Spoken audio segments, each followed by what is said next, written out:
To give you a little background on myself, so I did my degree at University of Calgary. Okay, I come from a really small farming town in northern Alberta, and grew up on a farm. Wound up somehow getting into the University of Calgary. High school was an interesting time.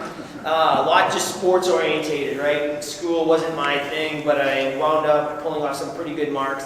Wound up getting into the UFC, which is a really, really good move for me because, of course, the Olympic Training Center was there. And growing up in a small town has its benefits, of course. It also has its drawbacks because there's limitations in terms of exposures to different sports or how far you can go. And we don't really know what the big world looks like. Well, with social media, we all know that's changed incredibly. And the way television works. And kids now have a great idea, as do families, have a great idea of the opportunities in sport and sport performance. So today we're going to talk about the performance plan. I was doing a lecture very similar to this about 2 years ago, talking about what we've done to help our athletes succeed at every single level. We're talking little duffers just entering sport and working on organizations. We're talking about high school athletes trying to, carve out their path in their high schools, into the college and beyond, Olympic athletes, and of course our pro guys as well. And after the lecture, a colleague of mine who's written 3 or 4 books said, "Jeff, why don't you write a book?" And honestly, people, and you're probably there with me, I'm going, look, everything, because I'm an avid reader, everything that's needed to be written has kind of been written already. You know what I mean? There's really not a lot of new ideas, people. There's not. And that's kind of what I said to him. I said, well, I've read all the books. There's great stuff out there. If somebody needs to learn something, I can maybe recommend a good read or a reference or a person or a resource that somebody could go to get more information. He goes, yeah, but you know what? The experiences you've had at this point, and I've been lucky in that regard, there's no doubt about that, and the way you present it, he says you put a nice little twist on it. If you, by yourself, in the way you present it, might help 2 or 3 people out, just imagine how great that would be. I go, interesting. So today we're going to talk about this book that I wrote, okay? And when I was laying out the framework for this book, I was going, what in the heck do you write about? Because listen, there's a million things to write about. And we're sitting around talking with my group of athletes and colleagues, and we're saying, what would be a really meaningful avenue of great information that might help people accomplish their goals and objectives. And one of the athletes that actually wound up being an Olympic gold medalist, I've worked with her since she was like 14 years of age, figure skater. I don't know anything about figure skating. So it was a great time for me as a young professional to watch this young skater develop and wind up winning an Olympic gold. She said, Jeff, the most powerful thing that we ever did together was establish a starting point, okay? And this is after she was in her first Olympics. She stepped back, we sort of recalibrated, and so we started talking to a bunch of the athletes that I'd worked with, and that's what it turned out to be. Where do we start?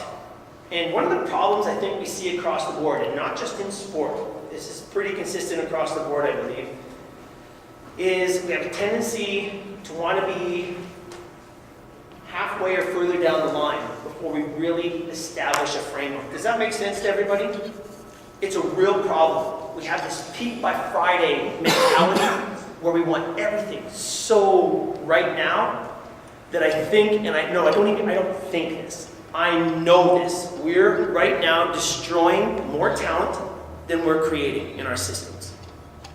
And most of it has to do with where we're starting about. Today, let's be interactive. We can stop at any time and discuss any point. We can reflect on where you guys are at or experiences you might be having right now. We can try to help each and every one of you as much as you can, or we can just truck through this. I can talk for hours. So we'll try to keep this close to that hour mark. It's going to be virtually impossible though, so let's get after it. A question for everybody here, and I want you to seriously think about it. You don't have to answer it. If you want to answer it, please do. But if I were to ask you this question, what would you guys say?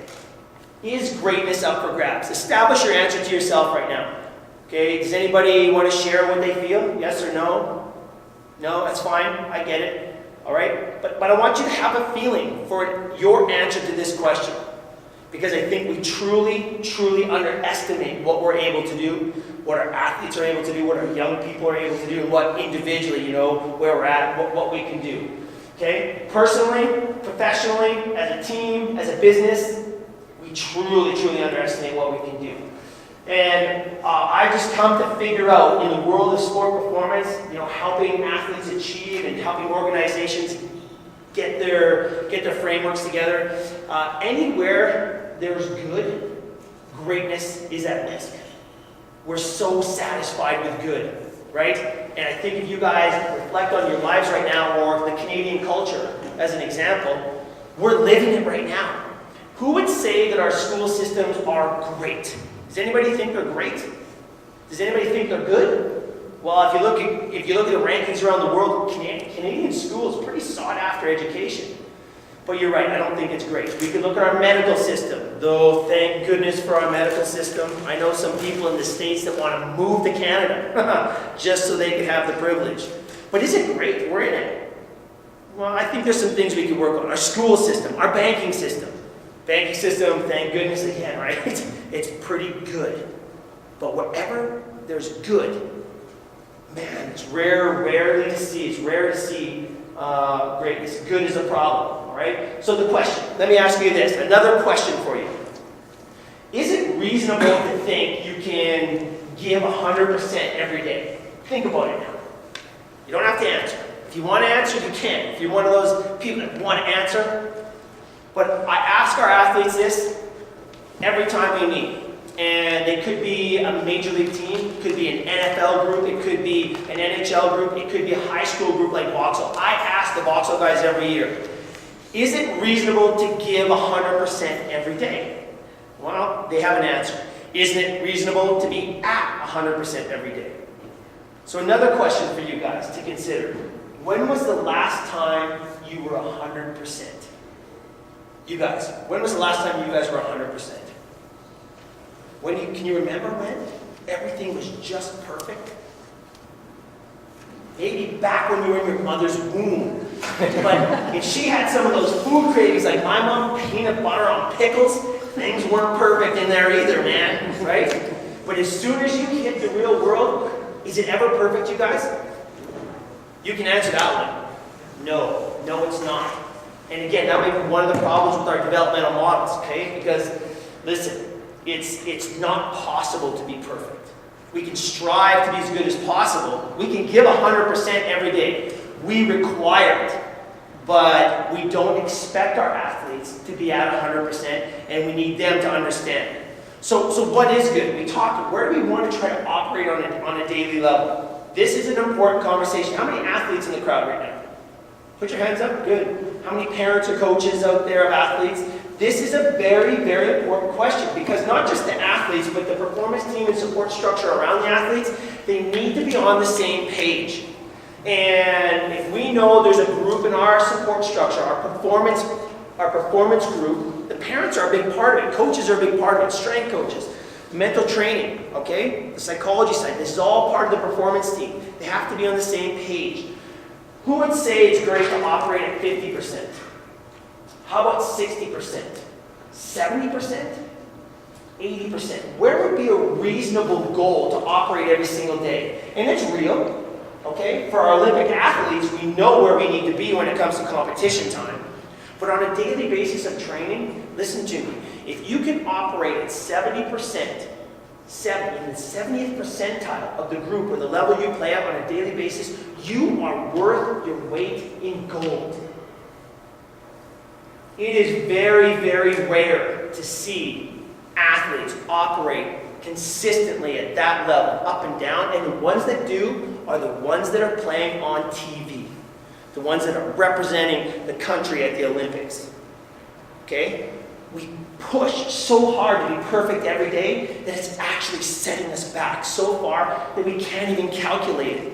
So we have to be realistic. Now, if we're operating at 70%, okay, and we know that we're at a AA level, if we're in the 70th percentile AA, you're probably going to make it to AAA. If you can work your way up to the 70th percentile, 80th percentile in AAA, you're probably going to move up the ladder. You're going to move up the ladder. And that's the goals and objectives of athlete development. We look at where the athlete's at, we try to figure out where they need to go to be successful and move up or achieve their particular goal, and then we move up. And then we do it again, and then we move up. That's the process of long-term athlete development, and it's all powerful. But I think we start with the wrong mindset. And athletes start so far back because they want to be so far ahead that it's almost overwhelming. So that 70%, you guys, ladies and gentlemen, that's the mark we shoot for with every one of our programs. If we can operate within the 70th percentile of the group we're in on a daily basis, doors, windows, fly open. All right? And I want you to think about that as we go. Extraordinary, well, is a very important word. Doing something extraordinary. If you want to be above average, if you want to make your mark, carve out your path, no matter what you're doing, we can talk about chess players, and we will. We can talk about musicians. Most of the studies on talent development are done on musicians and how they practice. How do they get good? But if you want to do something extraordinary, you have to have clearly defined goals and objectives. That's just the way it goes. And I don't think we're really good at that. I really don't, but we're going to try to do it today. Let's start here, okay? With all of that preamble, let's start here. All right? I want you all to think about where you want to go. And I'm talking big picture. I'm talking how far do you want to go? What do you want for your players? What do you want for your children? And as athletes, guys, ladies, where do you want to go? Right? That needs to be clearly defined. And you need to lock it in a vault somewhere and forget about it. So for the guys in Vauxhall, for example, and I have to thank those guys for having me down. I've been involved with that program for a long time. But you know, every single guy there, 21 players right now, 5 or 6 practice players, every single one of those guys wants to play Major League Baseball. And rightfully so. Rightfully so. And that's a clearly defined goal. That's point of the compass. Now we have to get grounded, okay? And really understand, so what is greatness? You know, is it the big truck? Is it, you know, being the music star and pimping it out? Okay? For me, and in the book I mentioned this, I was driving down the road one day, and on the news, George Lucas sells his Star Wars franchise to Disney for $4 billion. And the radio announcer keeps talking. He goes, George Lucas is going to donate $4 billion to the global education movement. $4 billion. I'm driving my little truck and I'm like, wow, that's pretty great. Feeling pretty insignificant at that point in time, you know. George Lucas is donating $4 billion to global education, and we're trying to help some athletes get better. That, to me, was and I hope one day I can meet him and just shake his hand. Who donates $4 billion? Incredible. Is that greatness? What exactly is greatness? I read this book once. I walked in. We were just finished playing the New York Yankees. Carlos Tosco was our manager. And I walked into his office in Skydome, Rogers Center. And on his table was this bright red book. We were about to leave for the West Coast. We were playing Seattle, and we were going down to Anaheim and then over to Texas. And I walk in, I see this bright red book. It says, Good to Great. I say, hey, Carlos, what's that book? She says, Krushell, you got to read that book. You will love that book. It's a business book. So I read that book. I started reading it on the plane. I had it done by the time we got to Anaheim. It's a fantastic book about business and performance, human performance. Okay? And I talk about it to all of our athletes. And in that book, they took 11 companies and compared it to 11 comparison companies. 11 companies that went on to outperform the market in their various areas. Steel, automotive, pharmaceuticals, all these different areas. And then they had companies that were at the same point, same starting point with the same resources, same opportunities, and these companies fell off the face of the earth. Well, this group of researchers, led by Jim Collins, actually set out to figure out why did these companies succeed? What can we learn from these companies? And after all the research they did, they talked to the CEOs, they talked to the people in the companies, and why did it fail? Why did it go well? What do you think some of the factors were? Does anybody want to voice an opinion or have an idea of what you think they found? Has anybody read the book for starters? Okay, fantastic book, right? Great read? Yeah, I recommend it. Even if it's a great great look into organizational performance. All right, this is what they found. Leadership was important, but it wasn't the deal breaker. All right, they looked at clear, concise visions. Yeah, that was important, but it wasn't a deal breaker. All right, they looked at the people. Whenever they talked to the CEOs of the successful companies, it wasn't anything else but the people they had on board.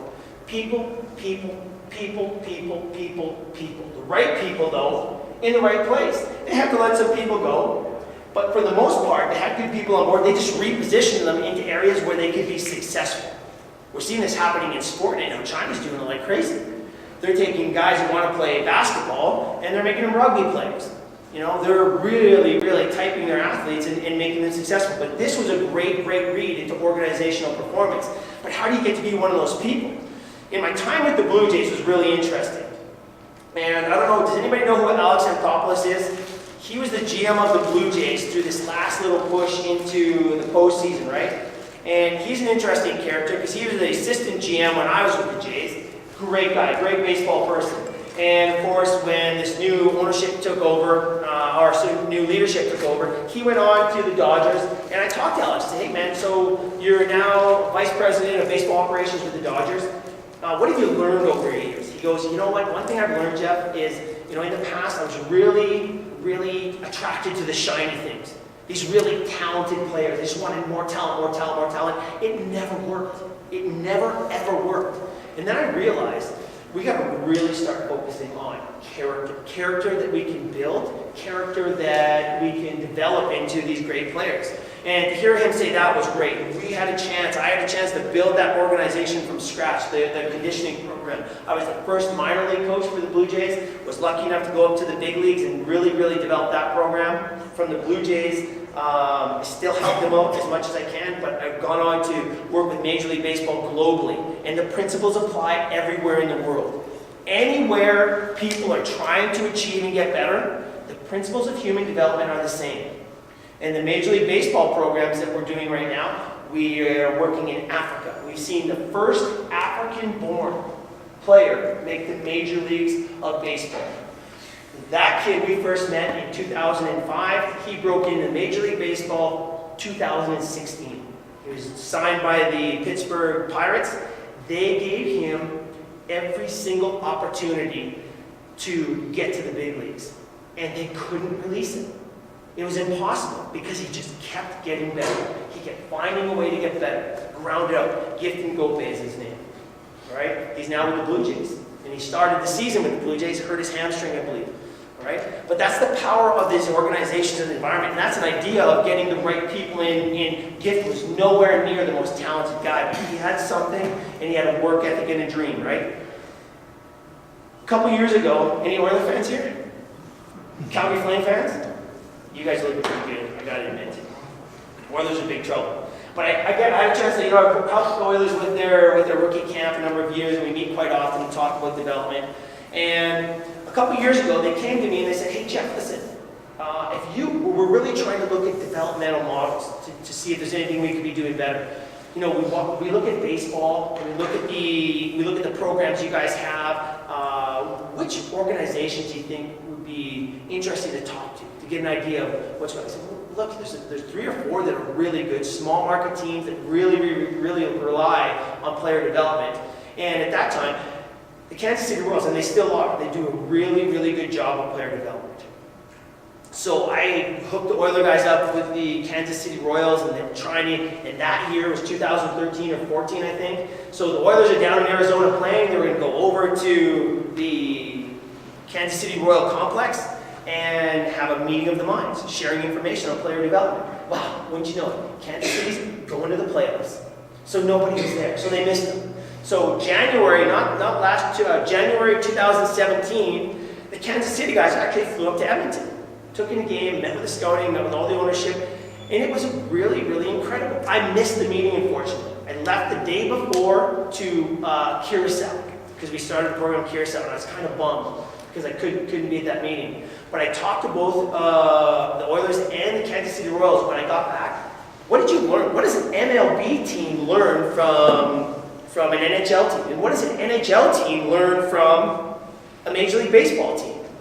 Well, I talked to the Oiler guys, and they're going, we're really intrigued by the process and the patience they have with development. And if you don't know much about baseball, most organizations have 5 or 6, up to 7 minor league teams, layers that you build, and it's over time they develop their players to be big league players. Okay, the patience and the long-term planning, the Oilers going, man, we just don't have that. We don't even get to control how much our minor league players play. That's why I went to the Kansas City guys. And this is on a radio show. You guys can get the podcast and hear these guys talk about what they learned. It's really fascinating. The Kansas City guys, I said, so what did you guys learn from an NHL team? Man, we really like the culture, the grit, and the emphasis on performance right now, getting the most out of the players right now. It was a really fascinating conversation, how these organizations and how they work that into their fold. And the reason I talk about this, you guys, is we look at successful organizations to learn. We look at top performers to learn. And I want to do that so we can wrap it up here. If we look at the Blue Jays, simplicity is the key. They haven't had a lot of success, though. And this is something to learn. We're talking baseball, right? Okay? But they have a mantra of just getting better every day. They have some internal strife, they have injuries, of course, and it's interesting to see how they're operating.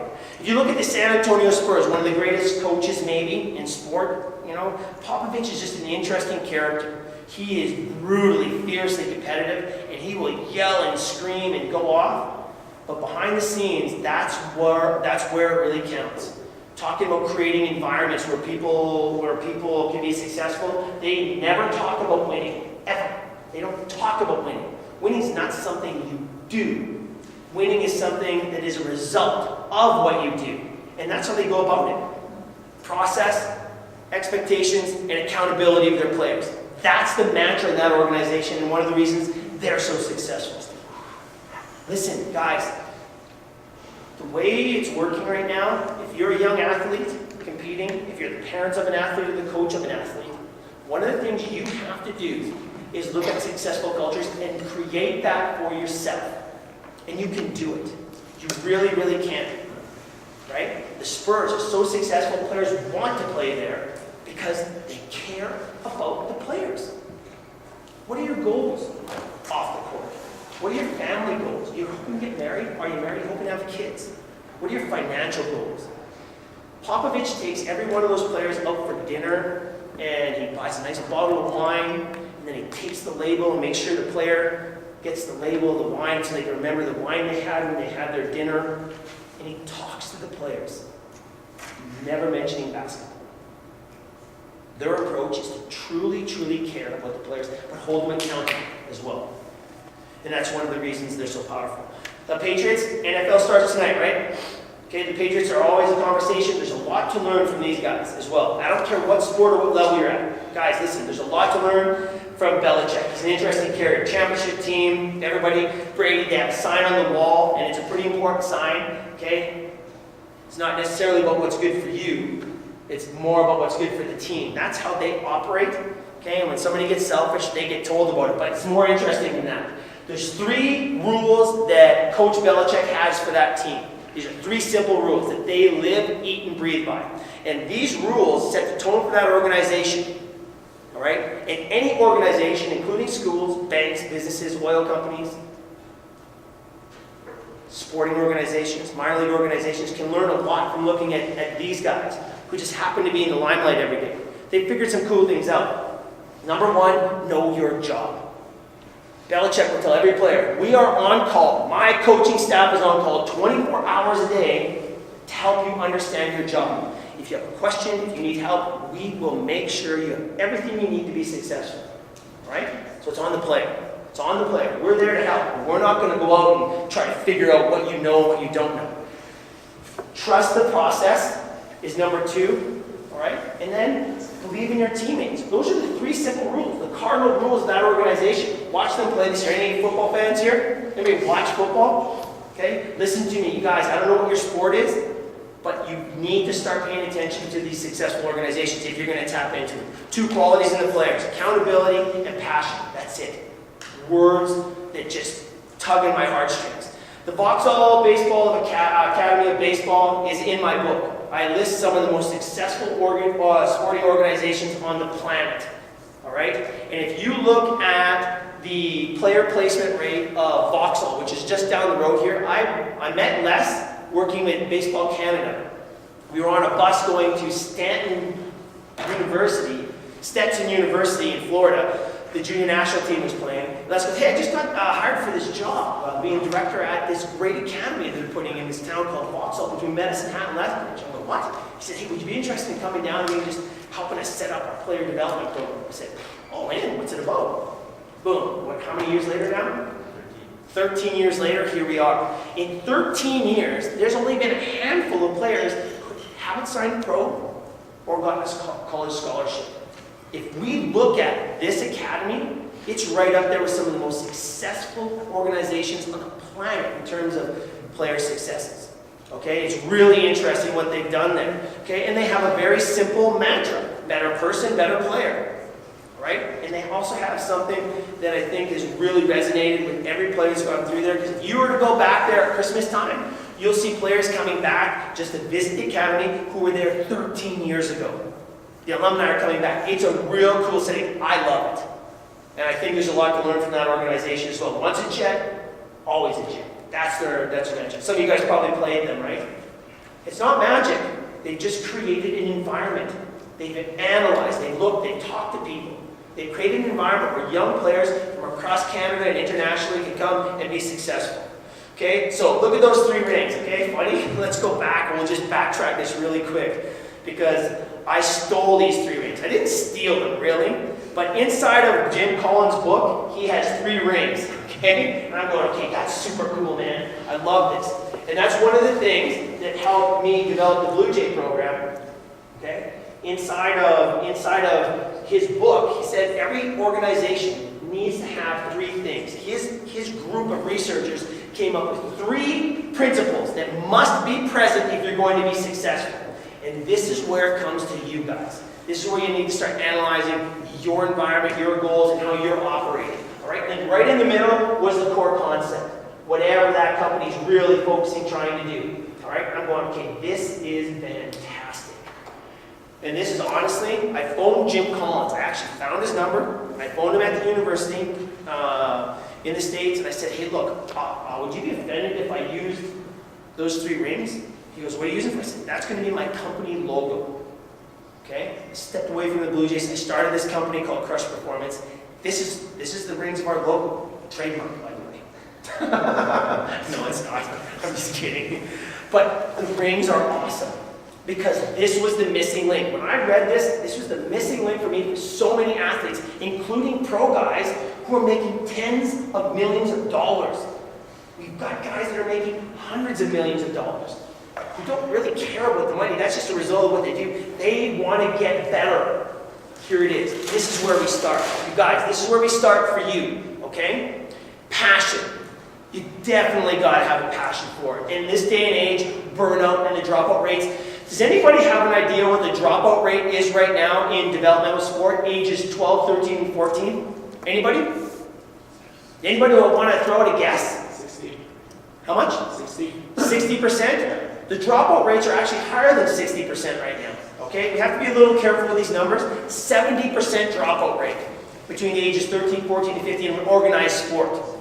Burnout, injuries. They're not having fun. Right? It is a big, big problem we're facing. Now, we have to be careful with some of those numbers. Yes? Is that considered specialization? Specialization should be criminalized, right? Here's what I can tell you, okay? So, story? Remember to hear a story? Sidebar, everybody. Here's a great story. Happened yesterday. So, it's my first week with the new Vauxhall Academy guys. And we'll use them as a reference because I'm there right now, and it's a real cool setting. So, we're having our first team meetings. My first time, we have return players, my first time addressing the group this week. And one of the players comes up and says, Jeff, listen, we're meeting at 6:45. I have a phone call at 7. I'm saying, your girlfriend's calling at 7? Joking a little bit, right? He goes, no, I have a school call at 7. School is trying to recruit me. They want to talk scholarships. And I'm going, take it. Right, can we put it on speakerphone? I'm going, we want to hear it. No, I said, no, we don't want to hear it. So he comes in about 20 after, And I'm talking to the guys about the conditioning program.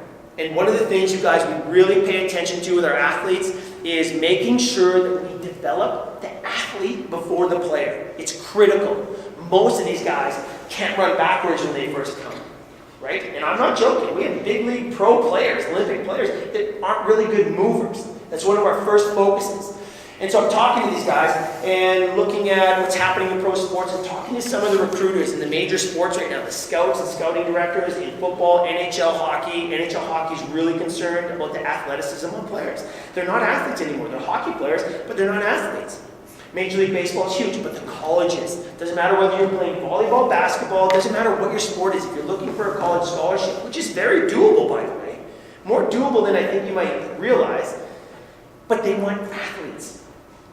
And every single recruiter, pro or college, wants multi-sport athletes because they have a higher ceiling of development. I think I've got a little example of it coming up. You guys will see the no BS version of how it works. Specializing before the age of 10 is almost a suicide. It's death to the development of an athlete, right? It's almost a guarantee you lower their ceiling of development.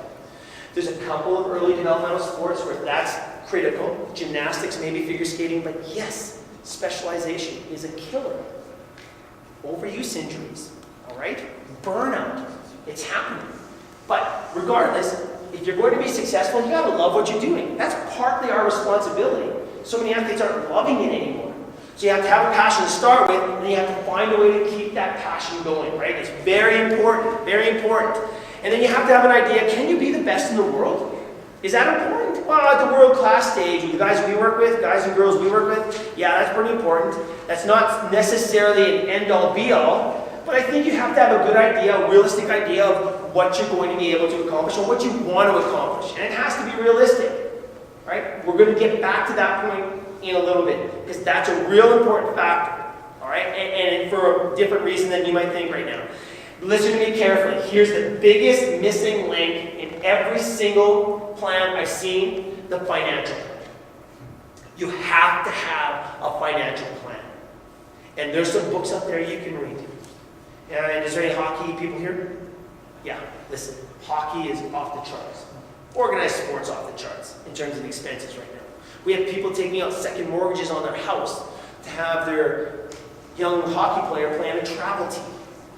Working extra jobs to pay for extra ice time or extra coaching, right? There has to be a realistic financial model in place. Our Crush Performance key points are inspire, motivate, educate. That's kind of what our mantra is. And in terms of our athletes and the organizations we work with, expectations, and you guys need to do this for yourselves.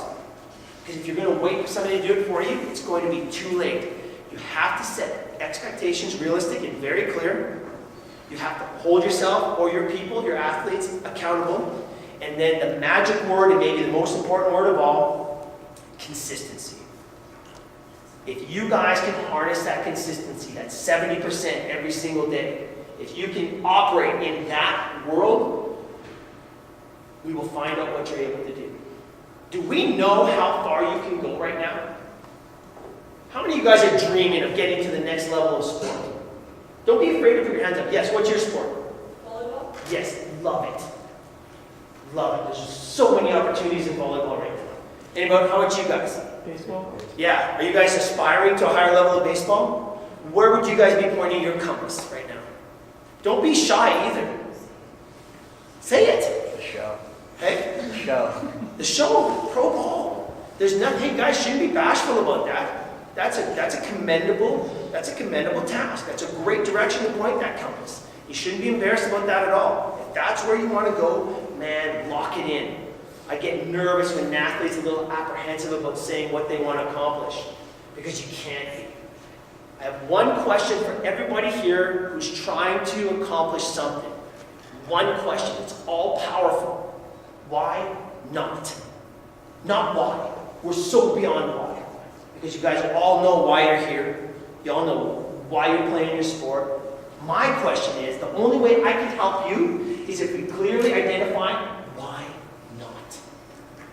You clearly identify why not right now, where you're at, we got a good chance of moving you forward. Does that make sense to everybody? And that's where the magic happens, okay? Performance cultures, this is what they're all about. This is where they come from. You need to create this for yourself, okay? Because you can. You cannot rely on other people to create this environment for you. Now, when you're picking a school, you don't necessarily get to control where you're drafted, right? But when you're picking your school or the team you want to play, you might have some freedom to say, boy, I really like how that coach operates. Or if you're a big money player in the pros, you can maybe decide what team you go to.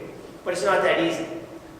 Because inside of all the adversity around you, that imperfect world, you've got to create something that's consistent in your own. You have to create that environment yourself. Nature versus nurture, well, we know about this argument, and I want to talk about this in a second, because I think we look for excuses, or we maybe put too much onus on certain factors that are out of our control. There's very little out of our control. Okay, genetics, are genetics out of our control?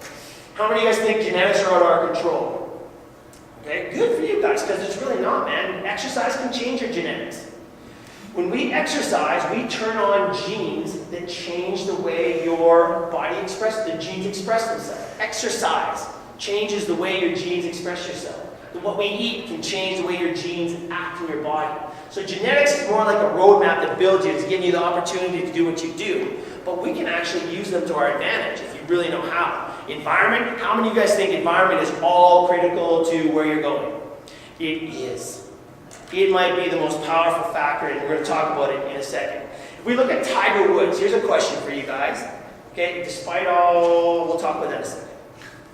Let's go back to young Tiger. What if young Tiger never picked up a golf club? Where would Tiger be today? Have you ever thought about that? I think about it all the time. Pardon me? Create something else. Something else, yeah. Like what? What would be another sport for Tiger Woods? I don't know. I don't know what he's interested in, right? But he's had that mentality, right? It just so happened his dad gave him a golf club. That was in the start of an environmental factor that forged his pathway. And of course he went on to greatness, and then it got derailed, didn't it? Distraction principles. He got distracted, and it's pretty much destroyed. Now he's slowly coming back now, and he's an interesting character to watch, just to see how he performs and overcomes adversity. But you want adversity? Well, he's created his own. Okay? How about this guy and the environment he created? Man, this guy has carved out a lot of what we're sitting here thinking right now. But he grew up in a time, in a time of opportunity, that this was possible. All right? Painting the Mona Lisa, the first drawings of human anatomy. Right? That only happened once, and he's the guy that first did it. How about this guy? Anybody know who this is? Again, if you're an Oilers fan, you should do. Right? Went on to be great. Right? And just did some fantastic things. Broke every record in the book. Did some foolish things as well, which was kind of fun and distracting. Again, distractions on the side. But what if Wayne Gretzky was never introduced to hockey? All right? Walter Gretzky tells a story about his son watching a hockey night in Canada with a little notepad and a pen. And from the puck drop at the start of the game, he would follow the puck. The puck would stop, here would be the face-off. And then boom, boom, boom. Play would stop, face-off. Somebody score a goal, face-off. And at the end of the game, he would look and see, where was the play card? He did that as a kid, on his own. Did that influence maybe his perception of the game? I don't think anybody's really perceived the game the way he has. But what a story that is. That's a true story. Right? Well, we have all these great ones. And we were just talking about her earlier. How great is she? Right? Maybe one of the most dominating athletes in history, in any sport. Do you know their father would not allow them to play competitive tennis until they were 18? All the people in the tennis world wanted them on the circuit, man. They wanted to grow and expose the world to these great young tennis players. He would not allow it because he didn't feel they had the skill set. And I wish I had a picture of Michelle Wie right now. You guys know Michelle Wie? You guys remember Michelle Wie? She's a young golfer at the age of, what, 15? 13? they wanted her to go into the PGA. And man, she just disappeared from it. It just destroyed her. Rather than maybe sitting her back, letting her be just an absolute champion as a young athlete in women's golf. And then maybe she can go on and challenge the men later. But they pushed it, maybe too early. In hindsight, we're all genius, of course, right? But we look at what Mr. Williams did with these girls, he protected them. No way, they're not playing on the circuit. They played competitive tennis, don't get me wrong. But he didn't unleash them on the world until they felt they had the skill set to actually be successful. Pretty cool story, and that's a true story as well. Walt Disney, if you've ever heard his story, this is a great story. All right? Another example of just pure determination, okay, and will.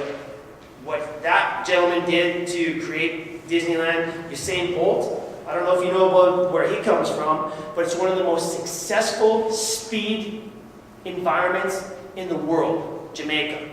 All right, that running club in Jamaica. It's on the list right with Vauxhall Academy as one of the most successful sporting organizations. And it's a run-down dirt track. There's nothing fancy there at all. There's no fancy equipment, nothing at all. And then, of course, we talk about environments and how, certain people can influence us one way or another. We know what's going on. Not to talk politics right now. There's both sides there, by the way. So, there's certain people that we have to be wary of in our world, and there's influences around us that we can't control. We still have to be able to perform. Genetics allows us to do the things we do, and the environment enables us to do it. Okay, and we need a happy medium there. But listen to me, you don't need all the fancy. The Rocky movies are just great and true to life. You don't need all of the fancy stuff in order to be successful. As a matter of fact, like we look at the running club in Jamaica, or we look at the tennis program in one of the most successful tennis programs in the world for generating top world-ranked tennis players, is a little run-down tennis club in Russia. We look what the Koreans have done in women's golf. There's no magic there. They just built an environment where all of a sudden Korean golfers are now dominating women's golf, where they were virtually non-existent 10 years ago because they created an environment. All right? Great organizations, you guys, are built from the top down. Okay? Google, take example. Here's another great example to learn from. King of innovation, hyper culture conscious. But there's a lot to learn from these organizations. They have this famous 20% policy where they've allowed their people to just go do whatever they want. For 20% of their time, they can do whatever they want. And that's where Gmail came from, Google News, AdSense, and their interview process is really interesting. I talked to somebody, and I have a friend who works for Google. They said in the interview process, they asked a question. He said, he's this brilliant guy, went to school, and he's a genius, right? And they asked him, why is the manhole cover round? He's like, what? That's what you want to ask me? That's a real Google interview question. Why is a manhole cover round? He's like, I haven't really considered that one before. Who knows the answer? Anybody here know the answer? Yeah. So if it was square, or rectangle, or triangle, turned a certain way, that manhole cover would fall in. A circle manhole cover cannot fall down the manhole. A manhole is round because the manhole cover can't fall in. It's a Google interview question. Pretty interesting, I thought. Google also started this thing called, and this is important, they started this thing called Google X. It's their research. It's started by Asher Teller, just cool. They have this moonshot program where anything goes. If you can dream it, and they can make money at it one day, I think, they will do it. And it is built around failure. One of the biggest driving forces of Google X is failure. They're the guys that are working on the autonomous cars. All right? They're trying to, without wires or cords, get solar energy from the stratosphere to Earth. They're doing all these crazy things.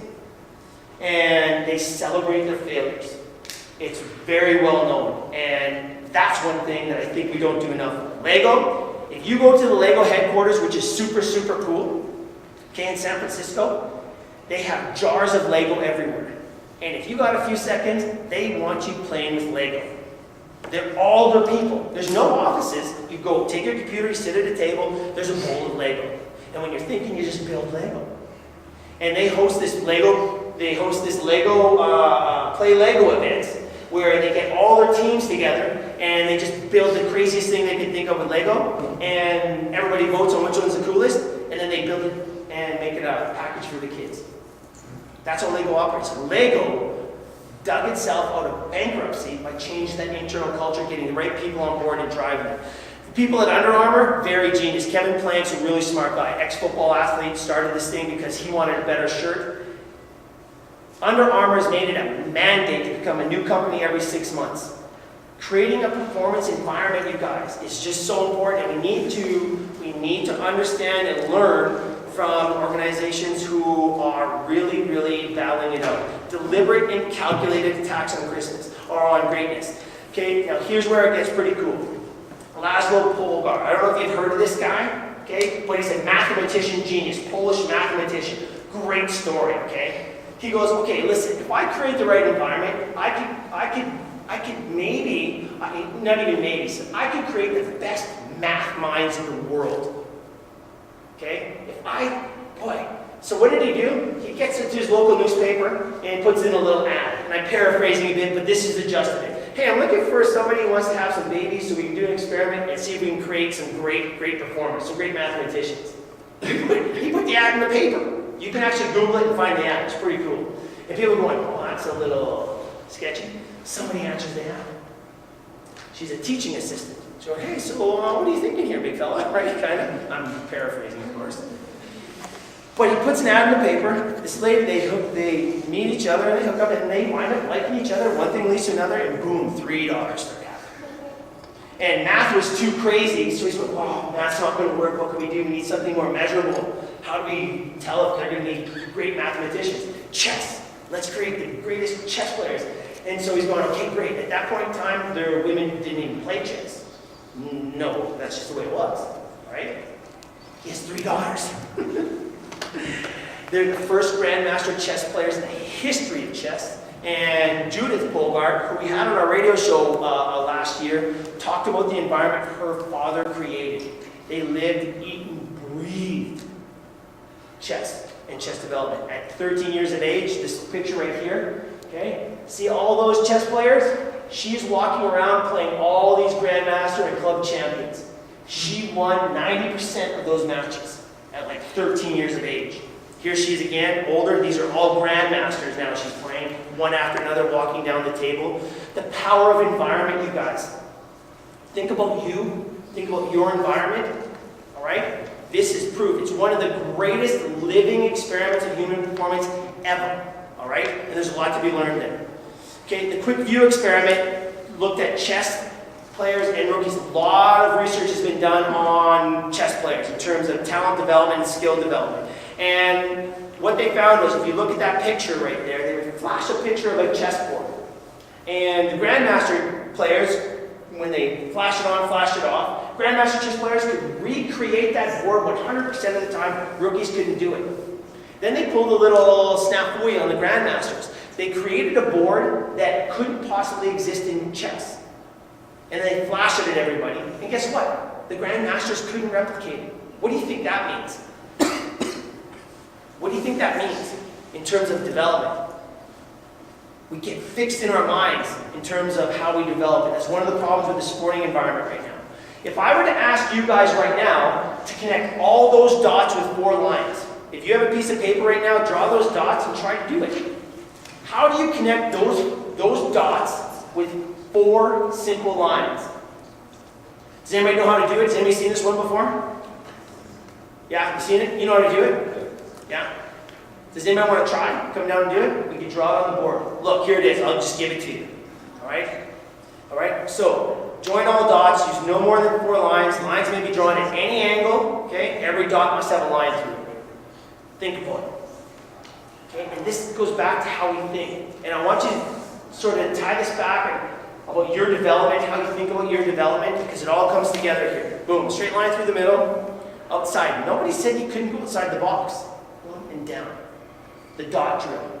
Just just abstract thinking, problem solving. Listen, guys, when it comes to development and the process of development, you have to become expert problem solvers. That's all it is. Identifying problems, but then learning how to solve problems is one of the most critical factors in creating success and opportunity for yourselves.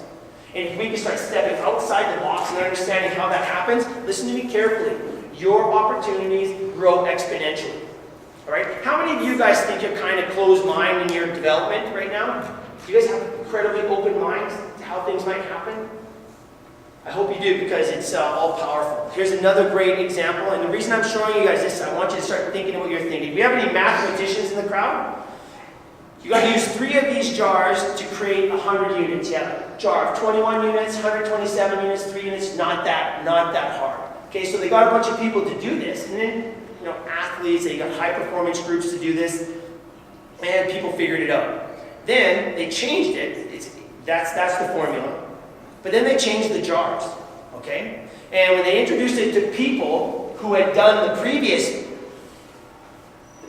problem, okay? When they introduced this to people who'd done this problem, the new problem, and then they introduced it to people who didn't do the first problem, who do you think had more success? The people that didn't do the first problem. Because they were open-minded, they didn't have a fixed approach to solving the problems. We're seeing this in sport all the time. We've got this fixed mindedness. One of the biggest mistakes we see in our developing athletes is they want to be strong. One of the biggest priorities, I were to ask you guys, so volleyball, right, is your sport? Let's say the national team. What do you think the biggest difference is between the players that make the national team and the players that don't make the national team, that try out and don't make it? What would be the biggest difference? Determination and effort. Yeah, and I would say that's pretty important in the big scheme of things, but I bet you there's some pretty determined players that didn't make that team. For you guys, baseball players, right? What do you think the difference is between a minor league player and a big league player? What would you guys think, okay? What sport are you? Martial arts. Martial arts. So an Olympic, what sport in particular? Karate, Muay Thai. Okay, so what separates the Olympic performers as opposed to the ones that just can't quite make that Olympic team? I think Yeah, go ahead. thinking a way around a problem, especially like thinking a way around your opponent better. Approach, Yeah. problem solving. Okay, could be. I don't necessarily agree with you yet. What do you guys think? Minor league, major league player. Any ideas? Put your hand up when you have an idea. What sport do you guys play? Soccer? Hey, did you watch the World Cup? How great was that? Right? What do you think the difference is between a player that makes Team Canada and a player that just doesn't quite make it? We kind of talked about one of the words already. We could talk about hockey as well. We could talk about badminton. We could talk about track and field. What is the difference between the world's top performers in sport and the ones that are just a little bit short? Yeah? Consistency. Yes, consistency. What creates consistency in sport, you guys? Yes, mindset. Yes, nutrition. We have guys that have great mindset, great nutrition who don't quite make it. Listen to me. The top performers in the world are better movers. Period. They are better movers. They're more consistent because they move better. Okay? Baseball players. I can tell you right now, the guys who are in the big leagues, they move better all the time. They make less errors, they hit harder, they throw more accurate, they move better. World-class martial artists, they move better, period. Period. Period. That is one of the most determining factors of high performance in sport. So, if we take these athletes that we have coming into our program, the biggest problem we see is everybody wants to get strong. So we've got these big, strong athletes that can't move.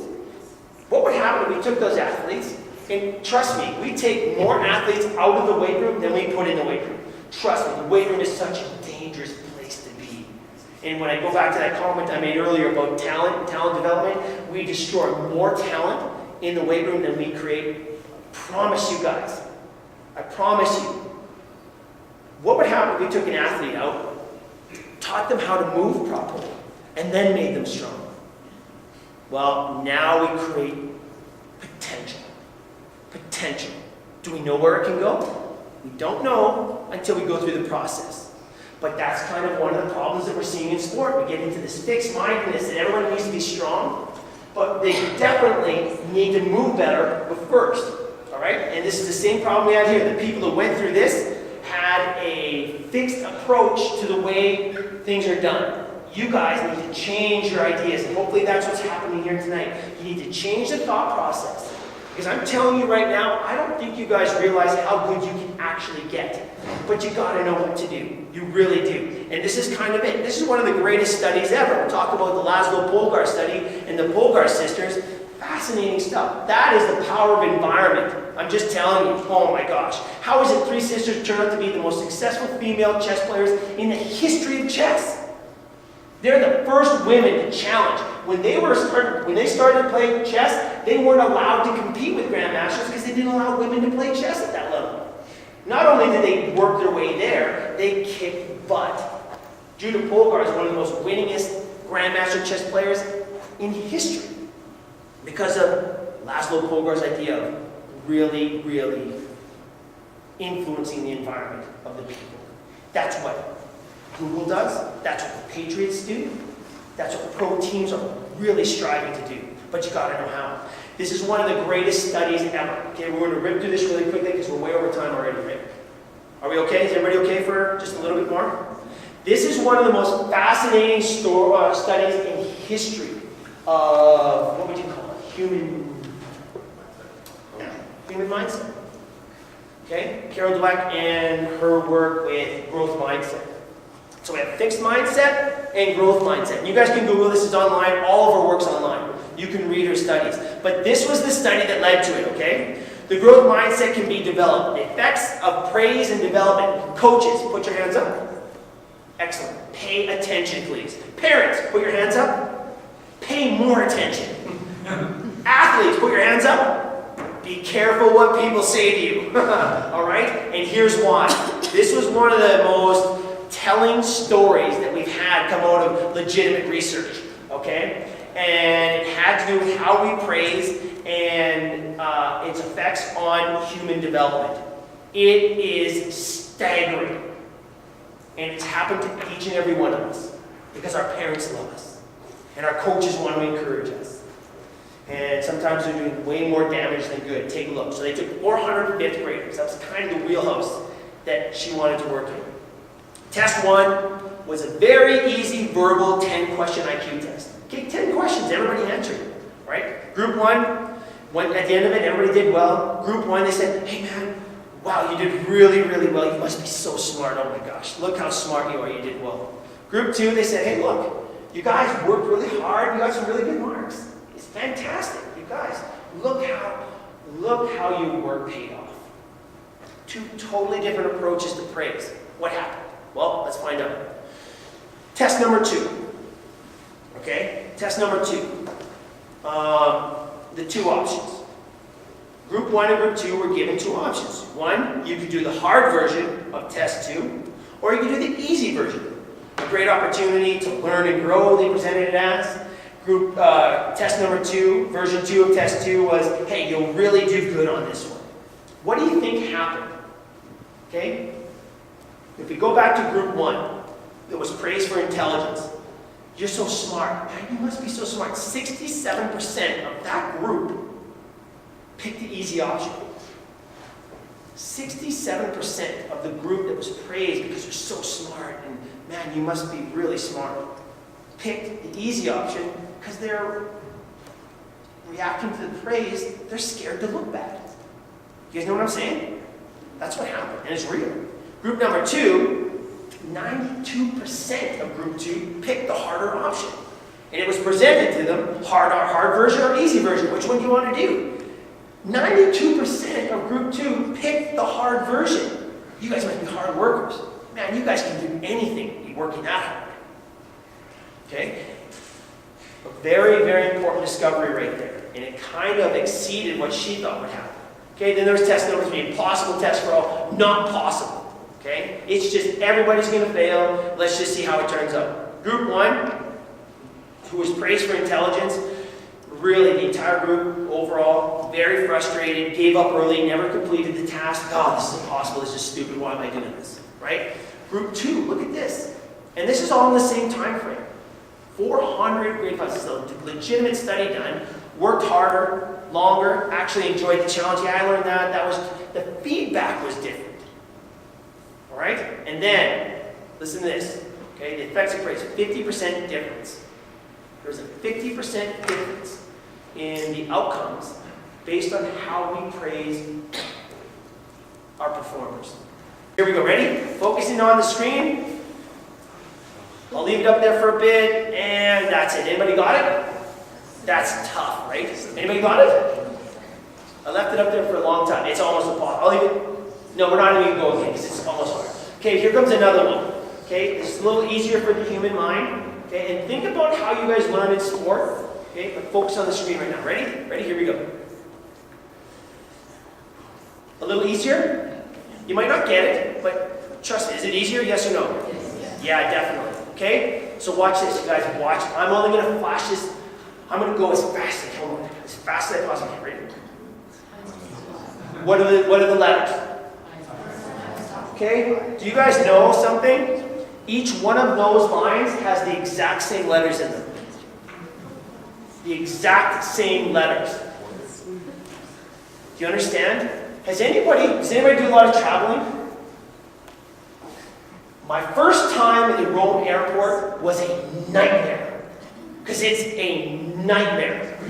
You don't know where to go. The signs are terrible. There's 5 different buildings. There's no buses. Sometimes there's trains. But the first time you go to the Rome airport, it is a nightmare. Your second time there, you kind of get it. Your third time, okay, I know where to go. It's like coming home, man. One of the reasons we love coming home so much is, okay, I know where the store is. I know what a burger tastes like, right? You guys, think about your athletes. Think about a new skill you're developing. This is what a new skill looks like to an athlete. This is what a new system looks like. This is what a new challenge feels like. Frustration of landing in freaking Rome and having to connect and get a new ticket and missing your flight. And being in Rome for 2 days, which is not a bad thing in a lot of ways. But when you want to go home, this is how your athletes learn. And until it becomes familiar, it's difficult. You guys understand this? So athletes in the crowd, understand you need to be patient. And you need to really battle through until it becomes something like this. And when it gets here, then we push you even farther. All right? Coaches, you understand? This is one of the most important concepts to understand as a coach or as a parent. When kids are frustrated and challenged, awesome. Push them to be successful. If they're crying and frustrated and want to give up, do not allow it. Maybe help them on the way a little bit, but let them figure it out. Coaches, we talk way too much. All right? Okay, it's a process. Right people, right place. Deliberate practice is very important. Okay? Deliberate, knowing what we need to do, but having an environment where we can fail. That's one of the most important things. Deliberate practice. Okay? And this is kind of what it looks like for our golfers. All right? And when I talk about deliberate practice, goals, expectations, accountability, expectations, consistency. For our pro golfers, this is what it would be, 7-iron day. We're going to hit 300 balls. The goal is to hit it 170 yards. The pin's 170 yards up. When our golfers step up to the driving range with their 7-iron, the goal is to hit it within 3 feet of the hole 80% of the time. These are the goals we set for our athletes. Now they have something to work against. We don't plan. We go, how many of you guys golf or been to the driving range? Like, I step up to the driving range and grab my club and I just start swinging, man, to see what happens. We need to kind of reverse engineer this animal, right? We need to do this with everything we do. This is just an example. With our pitchers on the mound, guys in the batting cage, our football quarterbacks, our offensive linemen, our soccer players, our combat athletes, we need to have a process or goals and objectives to shoot for. You can't hold an athlete accountable if you haven't laid out the expectations. You cannot lay out more clear expectations for a golfer than this. You can't. When he steps onto that driving range with a 7-iron, he knows exactly what he needs to do. After every shot, whether it's good or bad, he has to analyze it, and then we don't say anything. You have 300 balls to figure this out. And we typically go in sets of 25 balls at a time. They take a break, regroup, talk a little bit, joke around, keep it fun, but challenge. You guys get it? You can do this with basketball, you can do this with any sport out there. Volleyball, where's our volleyball players? right? Volleyball players, same thing. Set goals, clear, deliberate practice, so important. Okay, how top performers operate. This is what we found, you guys. And I want you to compare yourself to what we found with our top performers, okay? If we finish by 9 o'clock, are we good? Everybody, 10 minutes? Yes? It's going to be a challenge. But we can do it, okay? We're going to set a goal of finishing in 10 minutes. All right? Listen, this is, you guys, this is where it comes back to you guys now. Everything we've talked about tonight is about creating an environment where you can be successful, understanding how human beings work, understanding how you as athletes need to understand your environment. If you're just going to sit there and follow what your coaches say, if you're waiting for somebody to show you the way, you have a long, hard road in front of you. Do you understand? We're all here to help you accomplish your goals. But unless you're asking questions and pushing that envelope yourself, it's going to be very difficult to achieve your goals. Coaches, parents, we are support staff. That is all we are. Let's put everything aside and get real. We are support staff for the people who are trying to accomplish their goals. Our passion for helping them achieve their goals may be as strong as the athlete, but we need to know our place, okay? This is how top performers, athletes, this is for you. This is how top performers operate. This is what we know, all right? Goal setting, before. The poor performers don't set goals. Well, I'm going to go and give it one for the giggle. All right? A little college try. That's what I'm going to do. Okay? Which is okay if you're just out having fun. There's nothing wrong with that. But if you want to be a top performer with a goal, it's never going to fly. Ever. And it never will. It never will.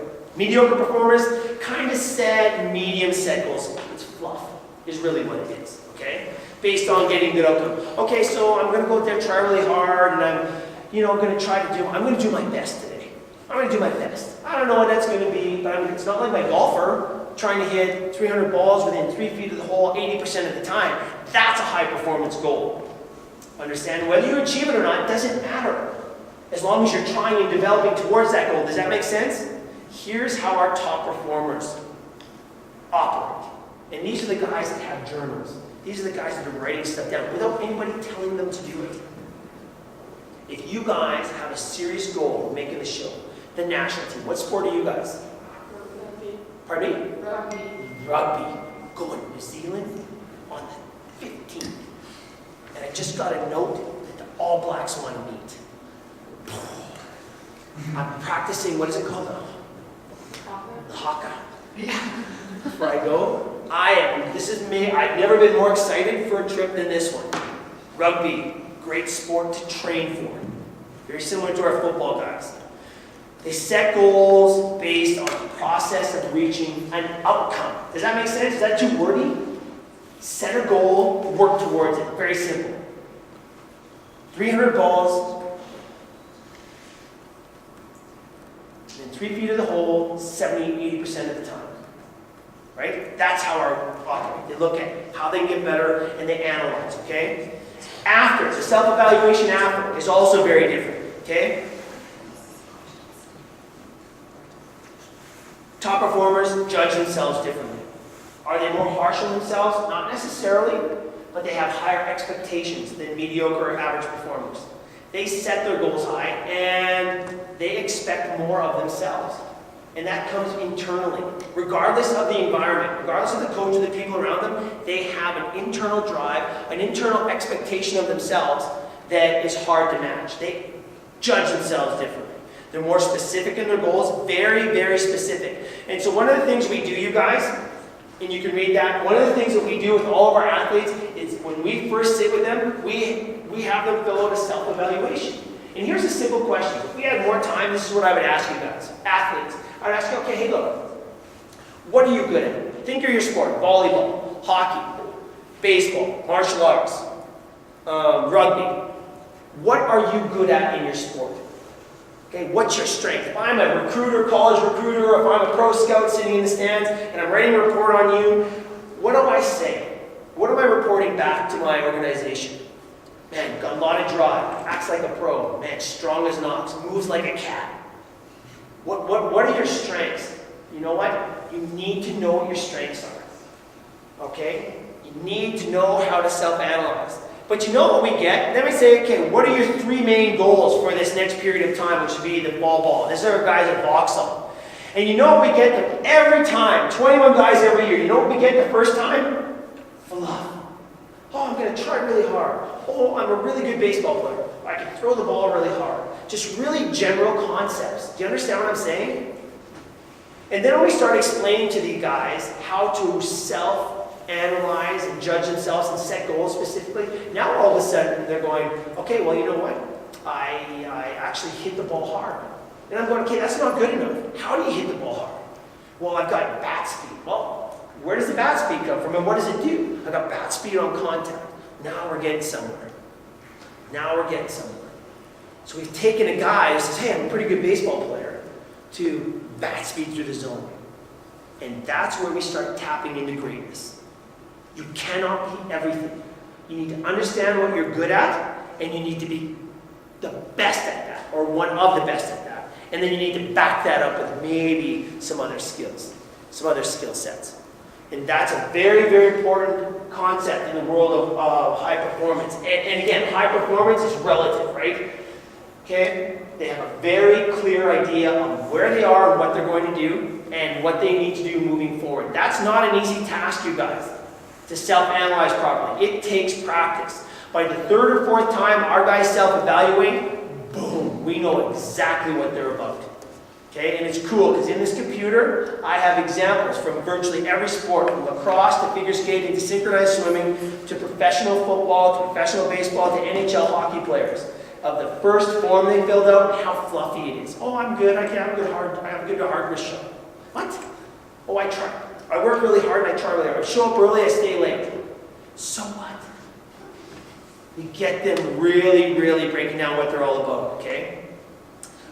We know that top performers simplify things. Here's a little hint for you guys and something you can work on right now and you can change, okay? The average person has 2,000 to 3,000 thoughts per day. We actually have about 50 or 60 thoughts per day, but thoughts that we actually spend time analyzing and processing, okay? Like, for example, how to drive from Vauxhall to the university here. That's a thought that I actually had to spend time thinking about. What color my shoes are. That's a thought, but we don't really count that as a thought. Thoughts that take effort. 2,000 to 3,000, the average person. How many thoughts a day do you think world-class performers have? More or less? Less? Who says less? Put your hands up. Who says more? World-class performers. World-class performers in every single arena of performance have fewer thoughts. It's one of the things that make them special. They have figured out ways to limit distraction. Okay? They have figured out ways to stay on task. As a matter of fact, our top performers, the ones we've tested and analyzed, have between 1,000 and 1,200 thoughts per day, where the average person has 2,000 to 3,000 thoughts per day. There's way too much going on. Right? Our people are organized, and that's why you see student athletes. How many times are student athletes the valedictorians? They're going to school, plus they're playing a sport. They gotta be organized, right? And there's a good reason, because they've learned how to process it. Now, in my personal experience, there's really 2 types of athletes. The athletes that actually learn to be boom, boom, boom, boom, daytime, keep things cool. It limits distractions. Anything you have to think about, okay, is a distraction. They get organized and boom, they're like straight as an arrow. Guys who graduate from Princeton, who make professional sport. Okay? But then we have these beautiful athletes who are just they have a simple approach. They don't let things get confusing. Okay? And they're very rare as well. They're as rare as the other guys. They're very rare. We've had all-stars who are can't write. They don't know how to write. They're illiterate. They're just beautiful people. Guys you have over for dinner, still friends with, but they can't write. And they just don't have the mental capacity to make things complicated. They're simple guys, simple people. All right? But in the middle, we have over 80% of our performers are so scatterbrained and crazy that they don't have a hope. Okay, I want you guys to think about this, and I want to know how many of you guys keep a journal. Any athletes here keep a journal? How many of you guys have a day timer? Okay? How many of you guys stick to your day timer? All right? All right? And see how many hands are going up? That's typically what we see everywhere. But I can tell you right now, the guys and athletes, guys and girls, men and women that I've worked with, the top performers, you should see their journals and you should see their daytimers. It is unbelievable. It's humbling. And these are special people. Not because they're special, because what they do is special. And that's why they're special. If you guys want to be extraordinary, make yourself special. Keep away from the distractions. Ladies too. All right? All these distractions, limit the distractions, right? And you can move forward. Here are 3 simple words for you guys. Okay? And this is the premise, the end of the book, the performance plan. I'm going to give you the story right now. All right?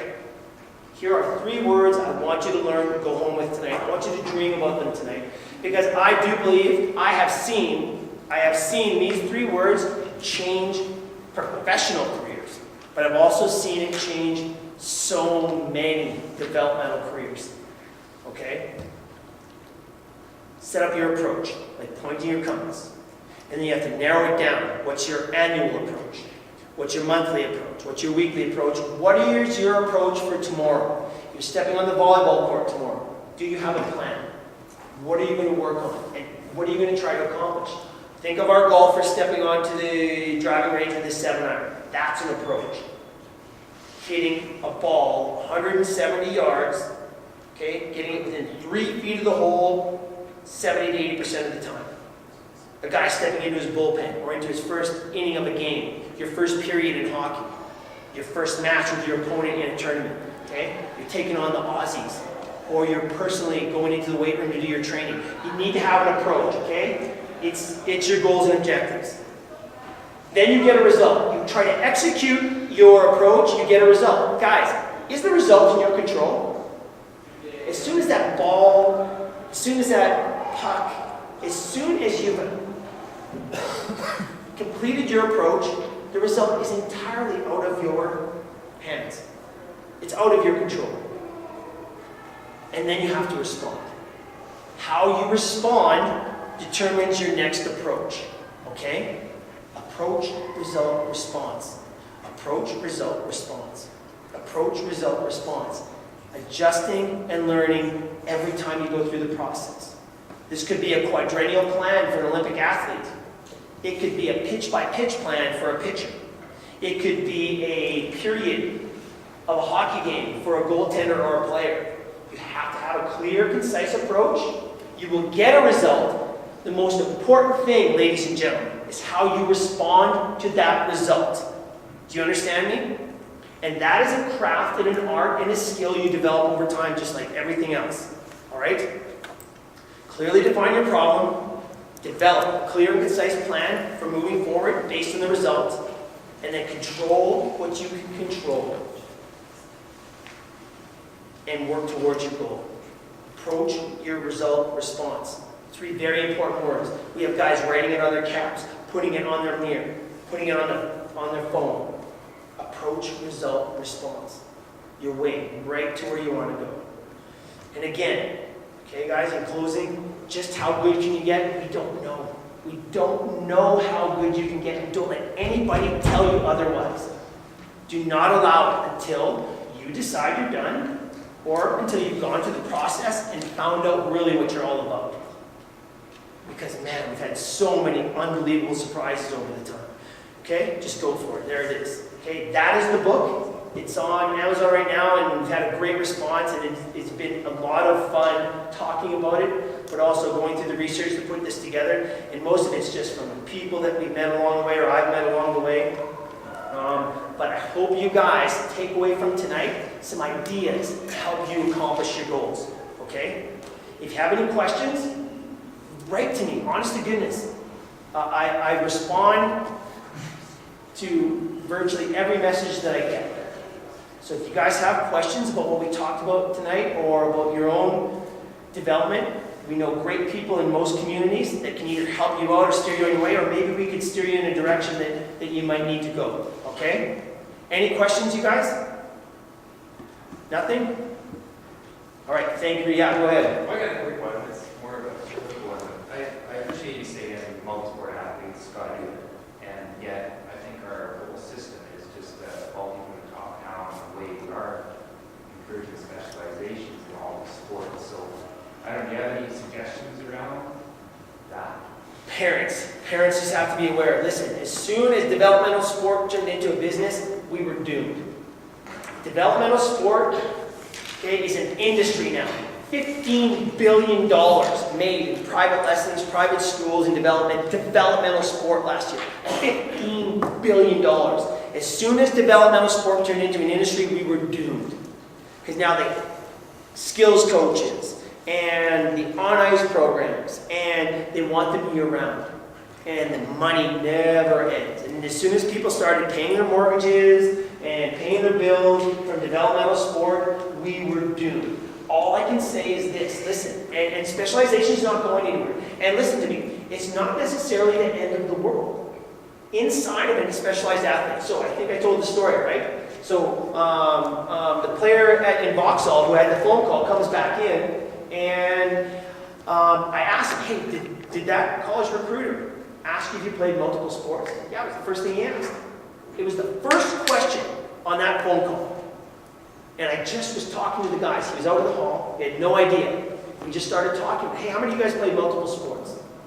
And some of the guys put their hands up. Some of the guys were specialized at all they've ever played is baseball. And Chase walks in, and I said, hey, man, did that coach ask you multiple? He said, yeah, it was the first thing he asked. He asked, what other sports then? It was the first question the coach asked. When we have a specialized athlete, the conditioning program becomes more important. We have to make sure that in a specialized athlete's life, we have incredible movement skill periods. Do you understand? Physical literacy is what they're calling it now. Specialization is not the end of the world as long as we handle it properly. It's here to stay. But for parents and for you young people in this room who are going to have kids, multiple sports early on. There's no question about it. I wonder if I have this graph. Are you guys okay? I really do. If I have this graph, oh, dang. New computer. Okay, I'll draw it for you, because I can draw it. Okay, look, this is it. I'm just going to tell you. Okay, so this is the graph. And Rudy, I'll send it to you. We can post it on the website. Okay?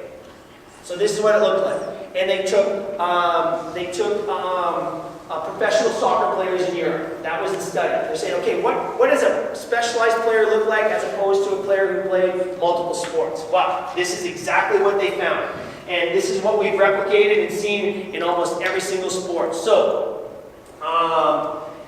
this is the amount of time that the athletes put in per day or whatever time. And this is the age of the athlete, So this is like 18 years, here's like 15 years, and this is how many hours per day, right? So the specialized athletes, they're moving up the scale, they're getting better, and they're putting in this much time, all right, on their particular sport, on that one sport, okay? And that's just trim that down a little bit. This is a rough draft of the scale, but you'll get the picture here. And then we looked at the other athletes who wound up playing soccer, by the way. And this is a map of their soccer careers. They didn't play specialized in soccer, so they really weren't as good as the other guys. They weren't as good, okay? But they put as much time in. They put as much time, okay? But they were playing other sports. These guys put all their time into one sport. You see what I'm saying? When these kids got to the point where they were national team pro levels, what do you think happened right in here between 15 years and 18 years? Across the board, without exception, okay? The athletes that specialized early dropped off, leveled off. The athletes that played multiple sport, almost every one of them went on to represent the country and play professional sport. That was a particular study of, I think, over 1,000 professional soccer, or 1,000 soccer players in Europe. That's what happens in specialization. We actually lower the ceiling of potential. Though if you think about it, your mind would tell you that if you specialize in something early, you're going to have a great advantage. And you do for a period of time, until everything starts coming together. And everything you've learned, all those other sports start serving you in the game of soccer, in the game of baseball, in the game of rugby, in martial arts, in volleyball. The development of all these other sports really starts paying off. The lack of exposure to those other sports, movement, cultures, teamwork, really, really lowers the ceiling. So one of the things we're thinking about all the time, even with our pro athletes, 10-year veterans of a pro sport, we look at and we push them and try to raise their ceiling so they make their first all-star game. 10-year veterans, going to their first All-Star game because they were never exposed to things throughout their entire career. Every time we start working with an athlete, whether they're 12 years old or whether they're 24 years old, I'm trying to think 5, 10 years away, how can we raise their ceiling of development? How old are you? I'm 13? I'm already thinking about what you're going to be like when you're 21. What you do when you're 13 is going to really impact what you're going to look like when you're 21. All right? And if we don't do the right things in terms of development at that age, the ceiling at 21 actually lowers. So we really want you to be good now. We want you to be good and have fun now. But I'm more worried about how good can she be when she's 21? And what do we need to do now to make sure at 21 you're really good? Do you see what I'm saying? And that might mean not being the best at what you do right now. That might not even be worrying about winning. We don't want to win. We need to teach you how to run backwards. If we teach you how to run backwards right now, you're going to be way better when you're 21. Do you see what I'm saying? You guys, same thing. You guys, exact same thing. How old are you guys right now? 18. So we're thinking about what are your goals? College team, national team, provincial team, whatever it might be. What are you going to look like when a year from now or 2 years from now? How do we constantly raise the ceiling of potential for our athletes? I'm telling you, with a lot of the greatest intentions, we're lowering the ceiling of potential.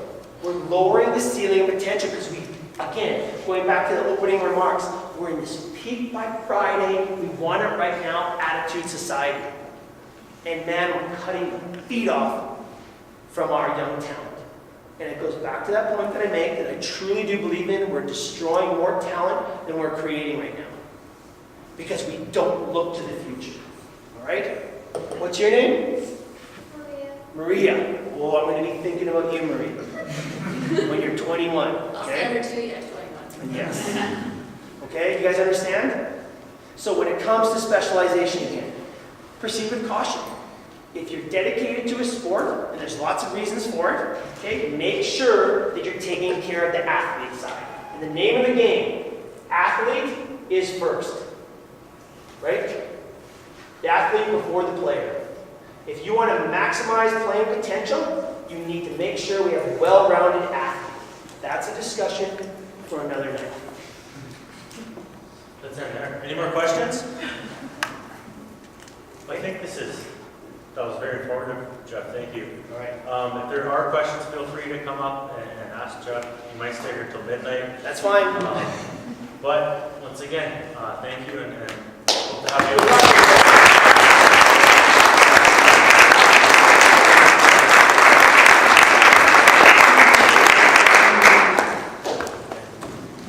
Thank you. Drive carefully.